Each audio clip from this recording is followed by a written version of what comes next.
केंद्रीय सरकारी कर्मचारियों के लिए खुशखबरी। केंद्र सरकार ने दी केंद्रीय सरकारी कर्मचारियों को सौगात यूनिफाइड पेंशन स्कीम के जरिए। क्या है यह पेंशन स्कीम, क्या क्या मिलेंगे लाभ, कौन कौन शामिल होंगे इसमें, जानिए सब कुछ।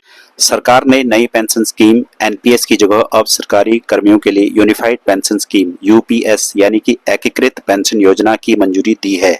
प्रधानमंत्री नरेंद्र मोदी की अध्यक्षता में केंद्रीय मंत्रिमंडल ने शनिवार को एकीकृत पेंशन योजना यूपीएस को मंजूरी दे दी, जिसका उद्देश्य सरकारी कर्मचारियों को सुनिश्चित पेंशन, पारिवारिक पेंशन और सुनिश्चित न्यूनतम पेंशन प्रदान करना है। सरकार ने जिस पेंशन स्कीम का ऐलान किया है वह 1 अप्रैल 2025 से लागू होगी। इसके तहत 10 साल तक सरकारी नौकरी करने वाले को 10,000 रुपए की पेंशन मिलेगी। 25 साल नौकरी करने वाले को पूरी पेंशन दी जाएगी।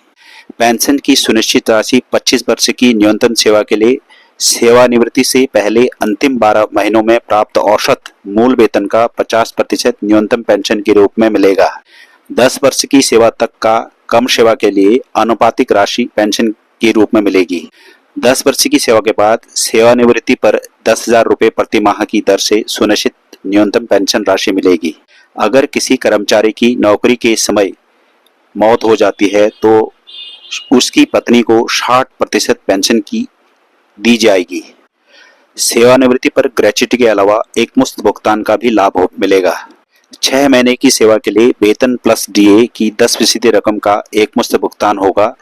यानी कि अगर किसी की 30 साल की सर्विस है तो उसे 6 महीने की सेवा के आधार पर एक मुश्त भुगतान होगा। इस भुगतान से सुनिश्चित पेंशन की मात्रा कम नहीं होगी। महंगाई दर के साथ इंडेक्सेशन की सुविधा मिलेगी। सुनिश्चित पेंशन, सुनिश्चित पारिवारिक पेंशन और सुनिश्चित न्यूनतम पेंशन पर महंगाई इंडेक्स के साथ समायोजन की सुविधा मिलेगी। सभी एनपीएस वालों को यूपीएस में जाने का ऑप्शन मिलेगा। सरकार इसके लिए एरियर का भुगतान करेगी। जो कर्मचारी 2004 से रिटायर हुए हैं उन्हें भी उसका लाभ मिलेगा। केंद्र सरकार के कर्मचारियों को राष्ट्रीय पेंशन योजना एनपीएस और यूपीएस में से किसी एक को चुनने का विकल्प दिया जाएगा। केंद्र सरकार ने यह भी कहा है कि अगर राज्य की सरकार यूपीएस को लागू करना चाहती है तो वो इसे लागू कर सकती है। कृपया लाइक, शेयर, कमेंट और बेल आइकन को दबाकर सब्सक्राइब कीजिए।